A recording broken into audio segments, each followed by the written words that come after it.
适合新手钩织的发圈教程来啦！这个发圈会用到短针、长针和中长针，很适合新手练习。线材选用4股围棉和2.5钩针，钩针穿进去，把这个线带过来，先锁一针，然后钩针穿进去，把线圈带过来，有2个线圈，绕线带过，这就是短针，继续钩短针，一直钩到把这个发圈包满就可以了。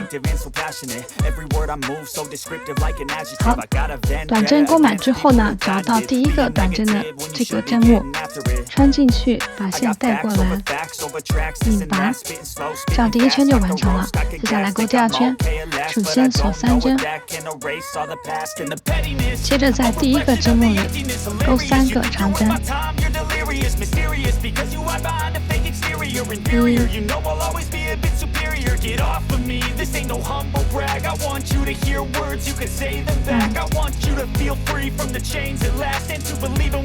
3，接下来的花样呢，就是在每一个针目里钩3个长针。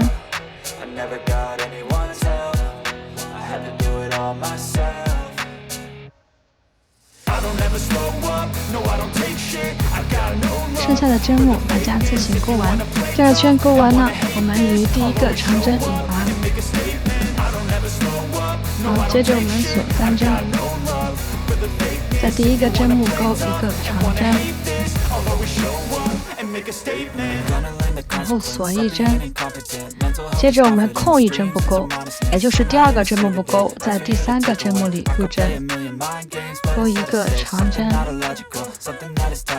然后锁1针，继续空1针不钩，在下一个针目里入针，钩1个长针，1个锁针，这就是我们这一圈的花样。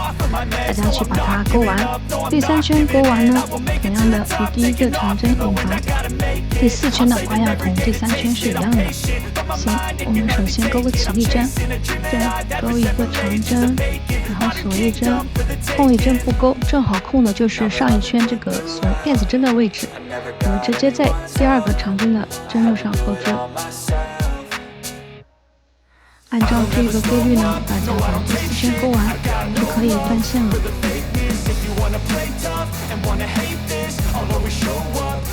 最后我们换线钩1圈中长针，打入针的位置呢，就是我们引拔的这个位置，把线带过来，锁2针就可以了。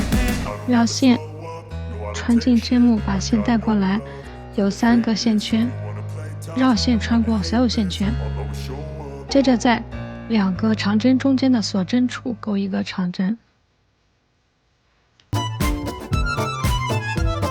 然后在长针的针目上钩中长针。